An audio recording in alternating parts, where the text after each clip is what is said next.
अस्सलाम वालेकुम वरहमतुल्लाहि वबरकातुहू। उम्मीद है कि आप तमाम अल्लाह के फजल करम से बखैरियत व आफियत होंगे।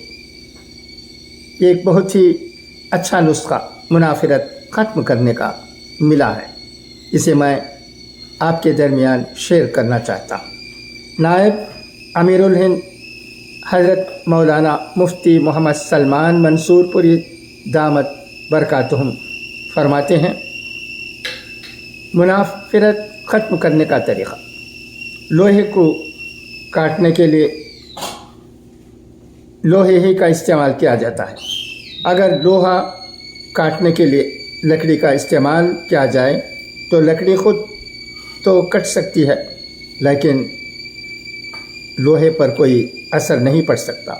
बिल्कुल यही मामला हमारे मुल्क में फ़िरक़ा परस्ती का है कि अगर हिंदू फ़िरक़ा परस्ती को मुस्लिम फ़िरक़ा परस्ती से या मुस्लिम फ़िरक़ा परस्ती को हिंदू फ़िरक़ा परस्ती से काटने की कोशिश की जाएगी तो कभी भी ये ख्वाब पूरा नहीं हो सकता, बल्कि इसका नतीजा उल्टा बरामद होगा और हर एक फ़िरक़ा परस्ती खूब परवान चढ़ेगी।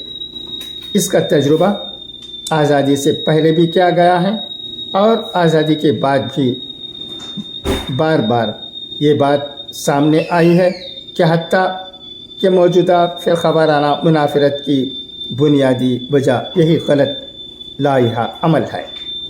इसके बरखिलाफ़ अगर हिंदू फ़िरक़ा परस्ती को तोड़ने के लिए हिंदुओं को सामने किया जाए और मुस्लिम शिद्दत पसंदों को एतदाल पर लाने के लिए खुद मुसलमान भी सामने आए तो पहले भी इसके नताइज अच्छे सामने आए हैं और आज भी ये तरीक़ा मुनाफिरत ख़त्म करने का अहम ज़रिया बन सकता है। बहवाला माहनामा निदाए शाही फरवरी 1991।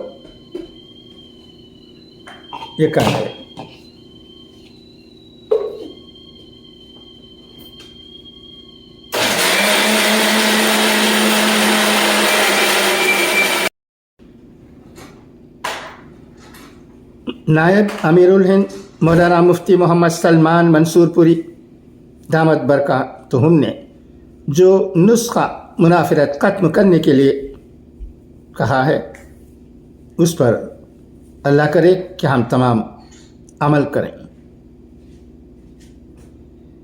मौलाना का ये नुस्खा आपको कैसे लगा बताइएगा। अच्छा, तो अब इजाज़त, इंशाअल्लाह फिर मुलाकात होगी। खुदा हाफिज़, फ़ी अमानिल्लाह।